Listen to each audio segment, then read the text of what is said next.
आप पिल से खुद अबॉर्शन करने की कोशिश कर रहे हैं या करते हैं या ऐसा सोच रहे हैं तो बिल्कुल रुकिए, समझिए, सोचिए, पढ़िए, ये वीडियो देखिए।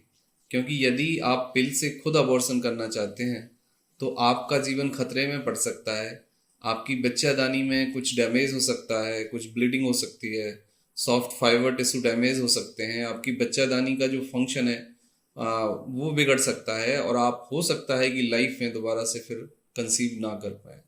तो आजकल क्या देखा जाता है कि बहुत सारे लोग जो इमरजेंसी कॉन्ट्रासेप्टिव्स पिल हैं या फिर जो अबॉर्शन के लिए जो दवाइयाँ बनी हैं। देखो, इमरजेंसी कॉन्ट्रासेप्टिव्स पिल्स या जो अबॉर्शन में जो दवाई दी जाती हैं, ये एक इमरजेंसी कंडीशन है। ये एक ऐसी मेडिकल इमरजेंसी कंडीशन है जिसमें कि एक एक्सपर्ट स्पेशलिस्ट आपको ये दवाइयाँ देता है और दे सकता है। लेकिन एक्सपर्ट का सुपरविजन, एक्सपर्ट की सलाह और आपके स्वास्थ्य की कंडीशंस, आपकी उम्र क्या है, आपके कितने बच्चे हैं, आपकी जो बच्चादानी है वो किस कंडीशन में है और आपकी जो ओवरऑल हार्मोनल कंडीशन है उसको भी देखना होगा। आपको पीसीओडी पीसीओएस तो नहीं है, आपको थायराइड तो नहीं है, फिर आपको कोई और अंडरलाइन इशू तो नहीं है, और आपका जो मेंस्ट्रुअल साइकिल है वो कैसा है, आपका जो रिप्रोडक्टिव सिस्टम है उसकी फंक्शनिंग क्या है। तो बहुत सारी चीज़ें डॉक्टर को कंसीडर करनी होती हैं इस तरह की दवाई देने से पहले। लेकिन देखा यह जाता है कि लोग पहले से कोई सावधानी नहीं लेते हैं, कॉन्डम यूज़ नहीं करते हैं और फीमेल कोई दवाई नहीं खा रही होती है। और अनफॉर्चुनेट एक पार्ट है जो मैं सदा कहता हूँ कि हस्बैंड वाइफ को मिल के बैठ के ये बात करनी चाहिए कि हमें क्या प्रिकॉशंस लेने हैं, कॉन्डम यूज़ करना है या फीमेल को दवाई खानी है या सेफ टाइम को यूज़ करना है, जो भी आप करें। लेकिन एक प्रॉपरली एक गाइडलाइन बना लीजिए और क्लियर रहिए दोनों लोग, और उसी हिसाब से फिर आप परस्यू करिए। होता क्या है कि हम उस चीज़ को छोड़ देते हैं, ना फीमेल कोई दवा ले रही होती है ना आदमी कॉन्डम यूज़ करना चाहता है, और हम फ्रिक्शन में वो कर बैठते हैं और उसके बाद रिजल्ट ये होता है कि अनवांटेड प्रेगनेंसी के रूप में वो प्रॉब्लम हमारे सामने आ जाती है।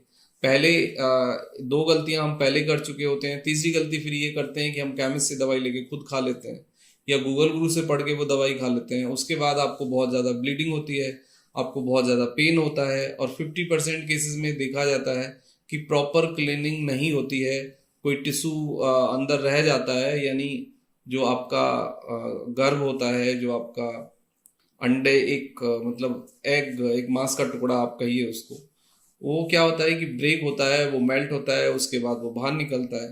तो उस प्रोसेस में देखा जाता है कि कुछ ना कुछ पीस, कुछ ना कुछ पार्ट स्टिक होके रह जाते हैं अंदर, कोई फाइबर रह जाता है, कोई टिश्यू, और वो देखा जाता है कि बाद में फिर परेशानी का कारण बनता है।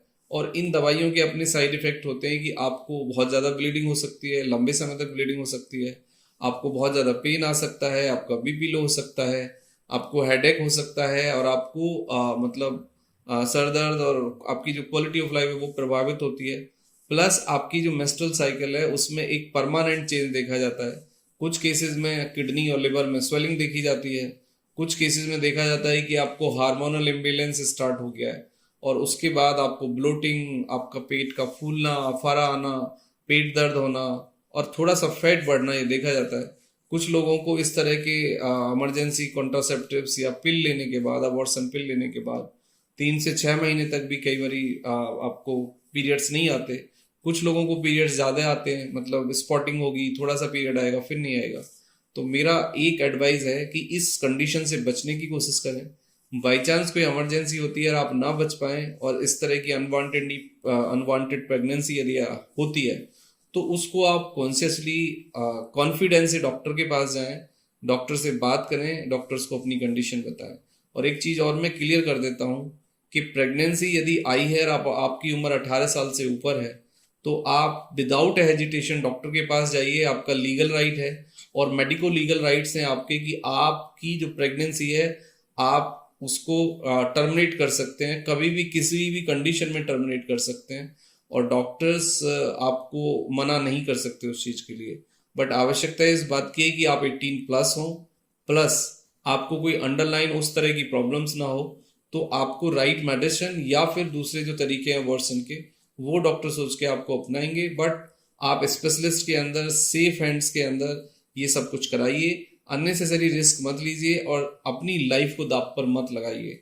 बहुत सारे लोग मैसेज करके गूगल से इधर उधर अनवांटेड प्रेगनेंसी में वो दवाई पूछने लग जाते हैं। इवन हद तो यहाँ तक हो जाती है कि लोग मुझे फ़ोन करके या मैसेज करके या मेल करके ही डायरेक्टली दवाई पूछते हैं कि जी कोई दवाई बता दीजिए, आप प्रेगनेंसी नहीं चाहिए, उसको टर्मिनेट करना है।